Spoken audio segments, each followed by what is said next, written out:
அனைவருக்குமே வணக்கம். சற்று முன் கிடைத்திருக்கக்கூடிய ஒரு மிக மிக முக்கியமான செய்தி ஒன்று வெளியாகி உள்ளது. சற்று முன் செந்தில் பாலாஜி வழக்கில் உச்சநீதிமன்றம் இறுதி தீர்ப்பு, இது மாதிரி செய்திகள் வெளியாகிருக்கு.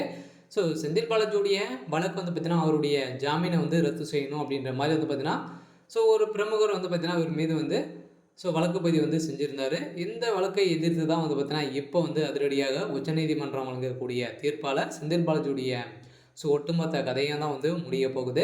இருந்தாலும் செந்தில் பாலாஜி அவர்கள் உண்மையாக சொல்லலை அப்படின்னா, இன்னும் செந்தில் பாலாஜியுடைய வழக்கில் சாட்சிகள் இருக்காங்க இல்லையா? 145 பேர் அவருடைய வழக்கில் சாட்சியாக இருக்காங்க. இதை தொடர்ந்து மீண்டும் இன்னொரு 5 பேர் நேரில் ஆஜராகணும் அப்படின்ற மாதிரி ஏற்கனவே உச்சநீதிமன்றம் தீர்ப்பு வழங்கிற நிலையில் இப்போ பார்த்தீங்கன்னா, இன்று இவருடைய வழக்கில் 150க்கும் மேற்பட்ட சாட்சிகள் விசாரணைக்கு வந்திருந்த நிலையில் தான் இப்போ செந்தில் பாலாஜிக்கு எதிராக திருப்பக்கூடிய சம்பவம் நடந்திருக்கு.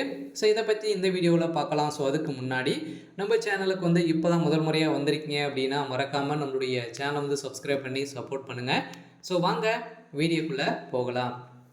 செந்தில் பாலாஜி அவர்கள் ஏற்கனவே அதிமுகவில் பார்த்தீங்கன்னா சட்டத்துக்கு விரோதமான வேலைவாய்ப்பு தருவதாக பார்த்தீங்கன்னா பண மோசடி செஞ்சுருக்காரு அப்படின்ற மாதிரி தான் ஏற்கனவே ஸ்டாலின் அவர் தான் இவர் மீது வழக்கு பதியை செஞ்சுருந்தாங்க.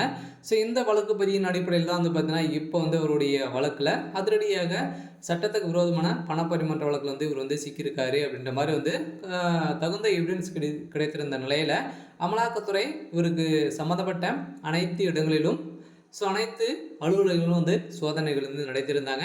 இந்த சோதனையின் அடிப்படையில் இப்போ செந்தில் பாலாஜி அவர்கள் சிக்கியிருந்தார் இல்லையா? இதனால் நிறைய பெண்ட்ரைவ்கள் சிக்கிய சம்பவத்தினால பார்த்தீங்கன்னா இப்போ செந்தில் பாலாஜி அவர்கள் ஏற்கனவே ஒரு 471 நாட்களாகவே புலசரில் இருந்தார். இதை தொடர்ந்து தான் ஜாமீன் அடிப்படையில் தான் அவருக்கு பார்த்தீங்கன்னா நிபந்தனை ஜாமீன் கொடுத்துருந்தாங்க. இந்த ஜாமீனை இப்போ ரத்து செய்யக்கூடிய பார்த்தீங்கன்னா ஒரு பிரமுகர் பார்த்தீங்கன்னா இப்போ இவர் மீது பார்த்தீங்கன்னா ரத்து செய்யணும் அப்படின்றத வழக்கு பதிவு செஞ்சுருக்காங்க. அதனால் செந்தில் பாலாஜியோடைய வழக்கில் என்ன நடக்கும் அப்படின்றது தான் ஒரு பெரிய கேள்விக்குறியாக இருந்தாலும் செந்தில் பாலாஜி அவர்கள் மீண்டும் புழல் சிறைக்கு போவது உறுதியாக தான் தெரிகிறது இல்லையா? அதனால் ஏற்கனவே நிபந்தனை அடிப்படையில் தான் இருக்கார். இருந்தாலும் அவர் திடீர்னு வந்த உடனே அமைச்சராக பொறுப்பேற்றது தான் உச்சநீதிமன்றமே இதுக்கு எதிர்ப்புகள் தெரிவித்துட்டு ஒரு நிலையில் பார்த்தீங்கன்னா இப்போ செந்தில் பாலாஜி அவர்களும் தமிழக அரசும் எந்த ஒரு இதுக்கு பதில் சொல்ல கூறாத நிலையில் தான் இப்போ செந்தில் பாலாஜிக்கு இறுதி தீர்ப்பாக வழங்க போகிறாங்க. அதனால் செந்தில் பாலாஜியுடைய வழக்கை ஒட்டுமொத்தமாக முடியக்கூடிய சம்பவம் நடந்திருக்கு. இருந்தாலும் செந்தில் பாலாஜியுடைய தம்பி அசோக்குமார் அவர்கள் தான் சிக்கினார் அப்படின்னா செந்தில் பாலாஜியுடைய வழக்கு முடியறதுக்கான வாய்ப்புகள் இருக்குது. செந்தில் பாலாஜி வெளியில் இருக்கிறதுக்கான வாய்ப்புகள் இருக்குது. அப்படி செந்தில் பாலாஜியுடைய தம்பி தான் ஜெயிலில் இருக்கக்கூடிய சம்பவம் நடக்க போகுது. இருந்தாலும் என்ன நடக்குது அப்படின்றத வெயிட் பண்ணி பார்க்கலாம். இது மாதிரி செய்திகளை தெரிஞ்சுக்கணும் அப்படின்னா மறக்காமல் நம்மளுடைய சேனலை சப்ஸ்கிரைப் பண்ணிக்கோங்க. தேங்க்யூ.